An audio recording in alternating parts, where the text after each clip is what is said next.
I once believed marriage was built on trust, that love alone could protect my dignity. I was wrong. My name is Connor Blake, and this is a story of betrayal and the revenge that turned me into someone I never imagined. 5 days ago, I stood at the kitchen counter, my daughter Bailey's iPad in hand, reading a group chat I was never meant to see. My wife Whitney, her sister Lauren, and their mother Evelyn had named it Family Only. The messages stretched back months, even years, mocking me. "He's just a pushover," Whitney wrote. "He won't do anything," Lauren added with a laughing emoji. "Drain his savings while you can," Evelyn advised. "He'll never stand up for himself." They ridiculed me for turning down a promotion to spend more time with Bailey. They joked about my trust, how I never questioned Whitney's house renovations, which were really spa weekends, shopping sprees, or worse, affairs. But what truly stung wasn't the money. It was the contempt, the callousness, the quiet, insidious evil that turned every one of my sacrifices into an inside joke. Right then, it should have been enough for me to file for divorce, to call a lawyer and wash my hands of them. But something in me snapped. I realized I wasn't just going to leave. I needed to show them what it meant to shatter a man's faith and then assume he'd stay tame. Because for as long as I can remember, I'd been the nice guy, the gentle father, the trusting husband. They'd never once stopped to wonder what would happen if that quiet, obliging man discovered real rage. That night, as Whitney slept, I stared at the ceiling, numb from betrayal. My heart hammered, my fists clenched, my chest burned with an unfamiliar darkness. I thought about Bailey, my only tether to decency, and realized that no matter what happened, I had to protect her. I had to ensure she'd never be used as a pawn in Whitney's schemes or Evelyn's manipulations. I had to make them all regret every smug, self-satisfied message in that family-only chat. 2 days later, my daughter asked, "Daddy, why does Mommy's friend come over when you're not home?" I paused, phone in hand. "What friend is that, sweetheart?" "The tall man. He has a ring just like yours and Mommy's," Bailey said. "He comes when you're at work. He always brings Mom coffee, and they talk in her room. Sometimes they laugh. I heard Mommy call him Tyler or something like that." Tyler. The name clicked instantly. Tyler Reed, my longtime best friend. We'd grown up together in a small town outside Nashville. He'd introduced me to Whitney at a birthday barbecue for Lauren. He was always around, always laughing. I suddenly remembered the way Whitney used to watch him, the subtle shift in her posture whenever he arrived at our gatherings. Before, I'd never questioned it, but now the puzzle pieces slotted together. Whitney was cheating with my best friend. The cold black tide rose in my gut.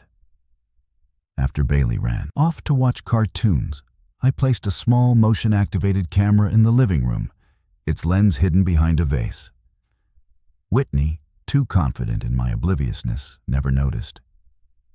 The next day at noon, my phone buzzed while I was supposedly at work. Tyler's silver truck pulled up. He let himself in, grinning. The footage showed them kissing in the foyer, curtains wide open. He wore his wedding ring, a cruel reminder of his own marriage to Nicole. For 2 hours, they stayed in my bedroom. Then he walked out, straightened his shirt, and left. I didn't yell. I didn't cry. I just stared at the screen, feeling something dark coil inside me. My lawyer had called it financial abuse. Now it was adultery and betrayal by my best friend. That night, I overheard Whitney on the phone with Evelyn. "Connor's never going to confront me," she laughed. "We'll finalize everything next week. Once we get his bonus, I'll serve him the papers and take the house." What's he going to do? Cry. My chest tightened, but her arrogance became the match igniting my rage. No more silence, no more compliance. I would wait, let them push further, then show them what I was truly capable of. My patience would be my last kindness. When I met with my lawyer, Ms. Patterson, I laid everything out. The screenshots, the camera footage, the text logs. She examined each piece, eyes growing wide. You have a rock-solid case for divorce. Potential for criminal charges, she said. I need time to sort it all, but Connor, this is serious. They're systematically robbing you. I don't just want them to stop, I replied, my voice sounding deeper than usual, harsher. I want them to pay, every one of them. Ms. Patterson gave me a careful look. Stay within the law, Connor. I see you're angry. You have every right. But keep your head on straight. I left her office with the kind of calm that comes before a thunderstorm. I wasn't going to do anything illegal. I was going to do everything just within the boundaries. But my confrontation with Tyler wouldn't be anything a lawyer could sanitize. I was done letting them presume my kindness equaled weakness. Evelyn's big family dinner loomed. Whitney, Lauren, Evelyn, and anyone considered an extension of their clan would be there. It was their monthly ritual to gather, gossip, and keep up appearances. I decided to attend, with an elaborate plan in mind. I arranged for Bailey to stay with a friend that night. I wanted her far away from what might happen. My internal debate was how best to expose them, all of them, when the perfect scenario presented itself. Lauren's husband Garrett found me at the grocery store and asked, "You coming to the dinner, man?" His tone was polite, but behind his words was an edge. I wondered how much he knew about Lauren's involvement in stealing from me. Did he know she was funneling my money into hidden accounts? Yes, I said, managing a small smile. Wouldn't miss it. Garrett studied me a moment, then offered a forced laugh. See you there, buddy. He had no idea what was coming, neither did the rest of them. Saturday night, I arrived at Evelyn's sprawling house in a gated community just outside Charlotte. A place that always screamed wealth but only delivered pretense. Tall hedges, pristine driveway, white columns. But behind the polished facade lay rot and manipulation. Lauren greeted me at the door. "Oh, Connor," she said, wearing a too bright smile. "I'm so glad you could make it. Whitney's inside helping Mom with the roast. It's going to be wonderful." I nodded. Looking forward to it. Inside, Evelyn and Whitney were flitting around the kitchen. Evelyn had that matriarchal posture, shoulders back, chin up, as though she were a reigning queen. Whitney wore a summery dress, cheeks flushed as though she had been working hard. But she hadn't worked an honest day in years, not since she discovered she could manipulate me for money. "Connor," Whitney said, adopting a silky tone. "Sweet of you to come right after a shift. Why don't you sit in the living room? Lauren will bring you something to drink." I forced a calm smile and accepted a glass of iced tea from Lauren, ignoring the dagger-like glances she and her mother exchanged, as if they were orchestrating some elaborate scheme. As we all gathered around the massive dining table, Evelyn took charge.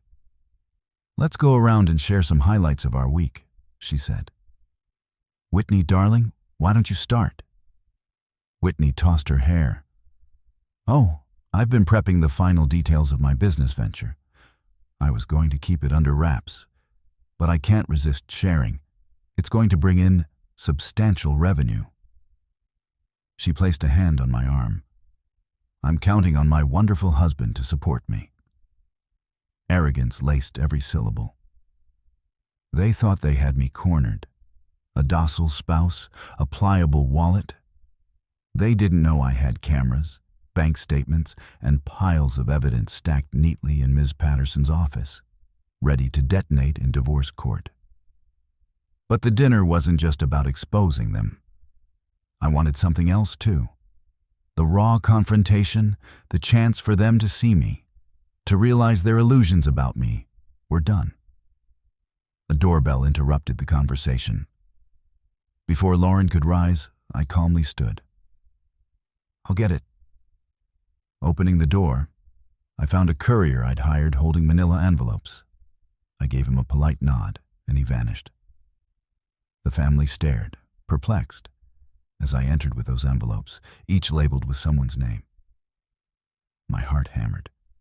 I could feel the blood roaring in my ears. But outwardly, I was serene. "Before dessert, I'd like to share something with everyone," I said, placing the envelopes by each plate. "What's this about?" Evelyn demanded, eyes narrowing. "Go ahead," I said. "Open them." They did. One by one, gasps, curses, and wide-eyed horror spread around the table. Whitney's face turned white. Lauren's mouth literally fell open. Evelyn's lips thinned into a taut, bloodless line. Even Garrett, Lauren's husband, looked shaken, flipping through page after page of logs, statements, screenshots, and photos. It was all there. Bank statements showing tens of thousands siphoned from my personal accounts, allegedly for home renovations. Screen captures from the family-only chat mocking me, strategizing how to bleed me dry. Images of Tyler arriving at my home on days I was out working. Time-stamped, dated, correspondences between Lauren and Whitney about the divorce plan once they secured my annual bonus. Evelyn's emails orchestrating these manipulations for maximum gain. "What the hell is this?" Lauren hissed, her voice trembling. Whitney's eyes brimmed with panic. "Connor, why would you do this? This is private." "Stealing from me was also private," I said, my voice resonating in the hush. "Cheating with my best friend was, I suppose, your business too. But you made it mine when you made a fool out of me." Evelyn thumped the table. "You had no right." "I had every right," I countered, leaning forward, glaring at the woman who taught my wife how to con me. "You think you can rob me blind and degrade me behind my back? I do have a right to gather evidence, Evelyn. And I did. Thoroughly." Across the table, Lauren's husband Garrett looked like someone had punched him in the stomach. "Lauren, are these bank logs for our account?" Lauren shrank back, stammering. "Garrett, honey, it's not what it looks like." "You're funneling his money, my money?" He held up a page. "You took out a second mortgage on our home?" Lauren didn't answer. She stared at me, face twisted. "You bastard," she whispered. "You've ruined everything." "No, Lauren," I said quietly. "You ruined everything. I just made sure you wouldn't get away with it." Suddenly, from the foyer came the ring of the doorbell again. My blood turned to ice. Another uninvited guest. Part of me already knew who it might be. I'd half expected him to show, though I hadn't invited him. Whitney jumped to her feet, hastily smoothing her dress. I'll get it," she stammered. I followed her, the entire family trailing behind. As Whitney flung open the door, there stood Tyler Reed, looking uncertain but determined. He wore a black leather jacket, hair disheveled, and on his face was an expression that wavered between guilt and defiance. "Whitney," he said softly, "I wanted to talk." He caught sight of me over his shoulder, eyes widening. "Connor," he said, swallowing. "Look, man, I know how this looks." I felt an electric jolt of fury. That was my best friend. His voice was so familiar, so loaded with memories. Camping trips, high school pranks, best man speeches, all turned toxic. My jaw clenched so hard, I thought my teeth might crack. "Why are you here, Tyler?" I asked, my tone deceptively calm. He glanced at Whitney. I came to manipulate me further?" My voice rose.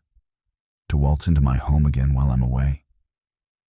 A flicker of panic crossed his face. "Look, it's complicated." Whitney said, "You two were basically separated." "Don't you dare lie," I snarled. "I've got footage of you in my bedroom while I was at work. My daughter asked me why Mommy's friend keeps visiting." He turned pale. "Connor, please, you have to understand." "Stop," I barked, stepping forward, ignoring the frantic shrieks from Whitney. "There's nothing to understand but your betrayal." The old me, the pushover, would have tried to reason or walk away. But that quiet, compliant man had snapped the moment I saw my so-called best friend with his hands around my wife in my own home. My fists tightened. Tyler realized too late what was about to happen. He raised his hands as if to placate me, but I lunged, driving my shoulder into his gut and slamming him backward into the door frame. The crack of wood echoed through the house. Lauren screamed. Evelyn yelled, "Stop this madness!" But I wasn't listening. I grabbed a handful of Tyler's jacket and swung a wild punch that connected with his jaw. The pain in my knuckles flared, but it felt good. Almost too good. Tyler stumbled, and I advanced, hooking a second blow across his face. He tried to regain balance, stepping sideways off the threshold and onto the front porch. "Connor, this is insane." "It's justice," I hissed, heart pounding. "All those times you shook my hand, smiling, while you went behind my back. Did you think I'd just lie down and take it forever?" He attempted to grab my arm, but I twisted away and delivered a hard kick to the back of his knee. He collapsed, cursing. I stood over him, chest heaving. Whitney shrieked, "Stop! You're going to kill him!" "Funny," I growled, glaring at her. "You never worried about me. Only him." My entire body shook with adrenaline. Tyler coughed, spitting blood onto the porch. It wasn't enough to quell my wrath. Images of him smiling at barbecues, making jokes at my expense while sleeping with my wife, flooded my mind. I bent down, grabbing a fistful of his hair. "You're done," I whispered, voice trembling with fury. "You hear me? Done." Before I could land another blow, I felt strong arms clamp around my chest. Garrett and someone else pulling me off. "Connor, that's enough," Garrett panted. "He's not worth it, man." Tyler struggled to stand, leaning against the porch rail, blood trickling from his mouth. His eyes shone with terror.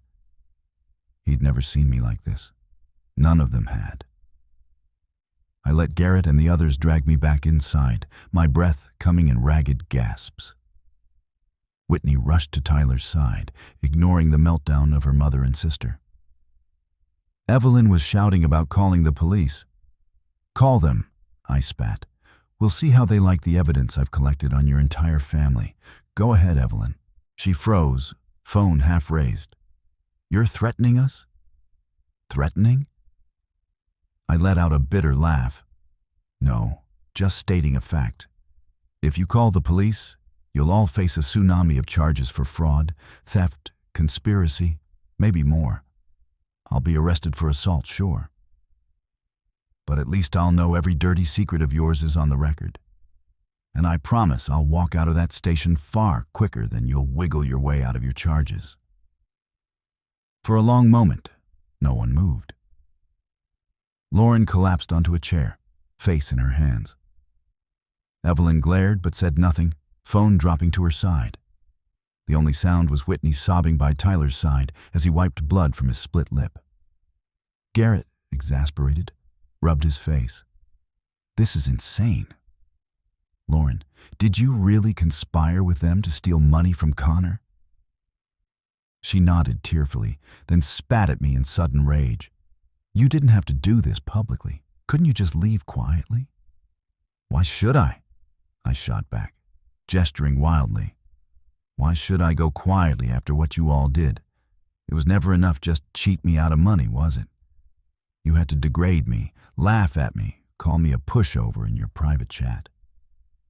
Did you ever consider what happens when a so-called pushover pushes back? Silence. Even Evelyn, normally brimming with snide remarks, said nothing. The air crackled with tension as the entire foundation of their manipulative little world caved in. Whitney helped Tyler wobble inside and sank him onto the sofa. He avoided my gaze, gingerly feeling his swollen cheek. She turned toward me, tears streaking her face. Connor, I'm sorry, she whispered, voice shaky. It just happened. Tyler was there and you... She swallowed hard. You've always been distant. I felt alone in the marriage. Don't you dare blame this on me, I hissed. When you needed money, I gave it. When you needed time, I gave that too. I gave you everything, Whitney, and you all mocked me for it. You planned this. A flash of anger lit her eyes. Fine, you know what? Yes, we mocked you. You were too stupid to see it. But you weren't supposed to become this monster. Monster. I barked a hollow laugh. You forged that monster yourself, Whitney. You think I wanted to do any of this? I had no choice. You threw me to the wolves, so I became one. Her body shook with rage and despair. You'll never win custody of Bailey, she spat. A violent father, hitting people? No judge would trust you. I let that sit, then calmly reached into my pocket. My phone screen displayed the text she and Evelyn had exchanged about setting me up for a violent outburst so they could claim abuse in divorce court. But I had timestamps for that too. Plus a dozen recordings of her financial misdeeds, plus footage of her hooking up with Tyler. You're going to lose everything, I said. And if you try using Bailey as a bargaining chip, I'll bury you in legal actions. My voice dropped to a trembling murmur. Don't you dare. Whitney's face fell, and for the first time, I saw fear that ran deeper than the immediate confrontation. She realized the protective father was about to become her worst nightmare in a custody battle. No one touched the roast Evelyn had prepared. Instead, we all stood or sat in that cavernous living room, accusations and grief swirling. Tyler just stared at the floor, occasionally wincing, blood dripping onto his jacket. Lauren kept sobbing. Evelyn's face was grim, her carefully composed facade ruined. Finally, Evelyn cleared her throat, voice trembling with forced composure. Let's everyone calm down. Connor, perhaps we can discuss terms. We're all family, after all. Not anymore, I said, unwavering. I won't settle this privately. You've left me no choice. Garrett stared at Lauren. I can't believe you did this. Our finances, our life. For this scam? Lauren looked helpless. Mom said it was guaranteed. Whitney said you'd never even know. She broke down, tears streaming. But I felt no pity. Her tears were for being caught, not remorse for the harm inflicted. Evelyn rubbed her temples, eyes flitting to me. There must be a way out. We can repay you, apologize. Repay me with what? I demanded. The money you spent is gone. I see no apology forthcoming that isn't laced with more lies. Her lips pressed tight. We just need to think carefully. I cut her off. Here's what's going to happen.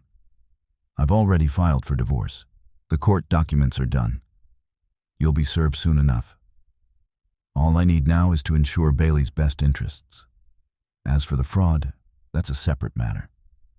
My attorney is preparing to file criminal charges. Your family-only group chat will be a delightful highlight for the prosecution, especially the parts about forging my signature and stealing my funds. Evelyn's cheeks flushed. You would send the mother of your child to prison? You are a monster. She's the one who dragged herself there, I said coolly. But maybe a plea bargain is possible. You'll have to talk to your lawyers. Lauren clutched at her stomach, looking ill. What about me? I glancing at her. Garrett, if you want to come with me, I'll introduce you to my lawyer. You can see the evidence yourself. He nodded mutely, clearly devastated. Lauren seemed to shrink smaller into the armchair. I almost felt sorry for him. He'd married into this den of vipers, just like I had. Tyler managed to stand, leaning on Whitney. He tried to meet my eyes. Connor, He had nothing left to say. Nothing that could fix this. I turned my back on him. The assault, the adrenaline still pumping, had offered me a grim satisfaction. I had become something I never thought I could be. Someone who sees betrayal and answers with brutality. I pointed at Evelyn. Don't bother calling me. Don't even attempt to manipulate Bailey behind my back. You so much as speak her name in the wrong tone, and I'll have the police swarming your doorstep. Understood? She swallowed, fear flickering in her gaze. Yes. I turned to Whitney. Her tears had stopped, replaced by a hollow stare. Pack your things from my house, I said quietly. Stay with your mother or stay with him. I jerked my chin at Tyler. But you do not set foot in that house unless it's scheduled visitation or you come with an officer to retrieve your belongings. Consider your comfortable life done.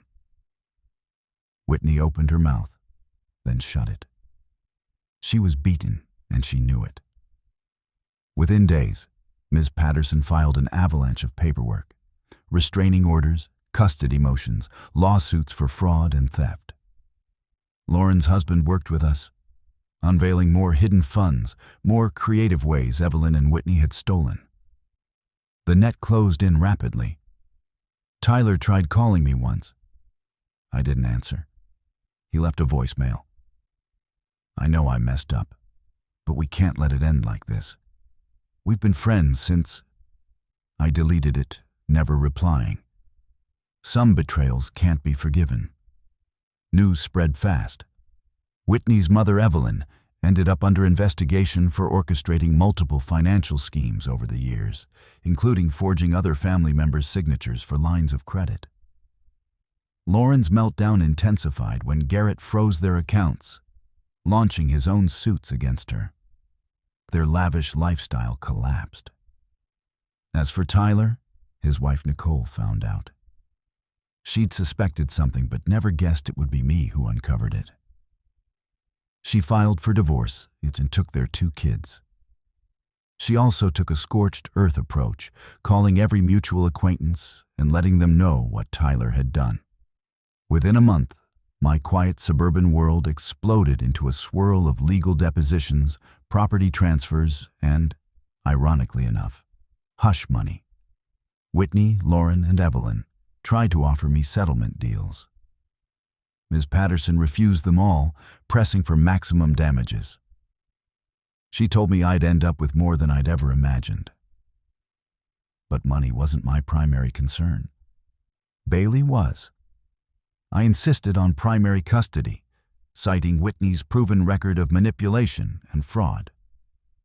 The family court judge, upon seeing the evidence, granted me sole custody pending review.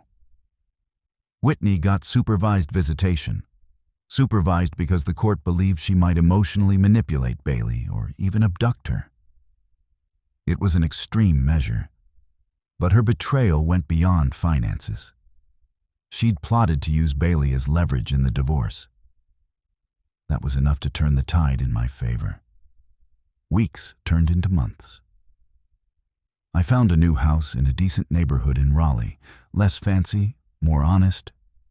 I painted Bailey's room the color of her choice, signed her up for after-school art programs. I tried to give her as normal a life as possible. Whitney tried to rebrand herself as a victim in front of the judge. Claiming my violent outburst at Evelyn's house proved I was an unfit father. But Ms. Patterson systematically dismantled that argument, with the evidence of Whitney's affair, plus months of text messages in which Whitney joked about intentionally provoking me to use it against me later. The court had little sympathy for Whitney or her mother. Charges related to theft and fraud were still pending, and I was prepared to testify against them if it came down to it. One night after Demethel, a custody hearing, Whitney confronted me in the courthouse hallway.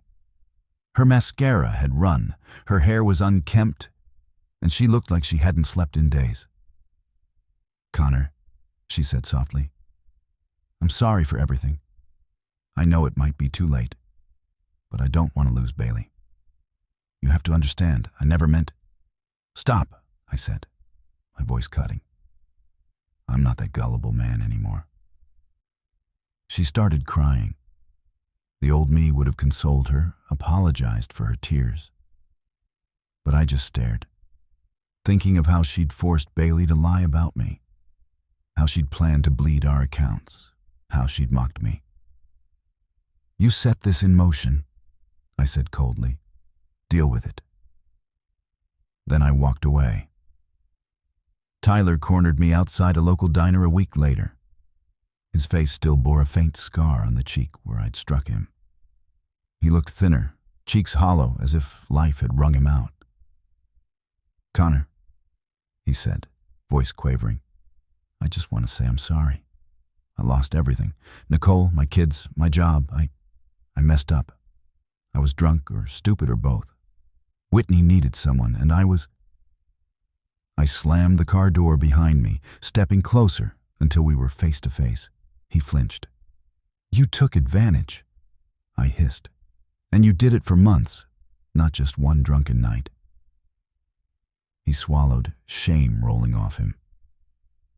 "I can't take it back," he whispered. "But we were friends for so long. If you can find it in your heart to forgive—" I let out a harsh laugh. "I gave you my trust, Tyler. You spit on it. You want my pity now that you've lost your family? I have none left to give." He nodded, tears brimming in his eyes. "Fair enough. I won't bother you again." And then, in a moment of final desperation, he touched my arm. I almost punched him again. "Please," he said. "If you see Nicole, can you tell her I'm sorry?" I shrugged him off. "That's your business. You want redemption? Earn it. But you won't get it from me." He left, shoulders hunched, a broken shell of the arrogant friend I once knew. And maybe, somewhere beneath the hatred, I felt a flicker of sadness for what we'd been. Childhood buddies forever. But he'd crushed that bond, so I let him vanish from my life without another word. A few months later, the divorce was finalized. I was awarded the majority of our marital assets, including a lump sum from the sale of our old house, some of which had to be forcibly reclaimed through legal means. Whitney faced criminal charges, along with Lauren and Evelyn. Plea bargains were in the works. Bailey, meanwhile, was thriving. New school, new activities. A father who was present in every sense of the word.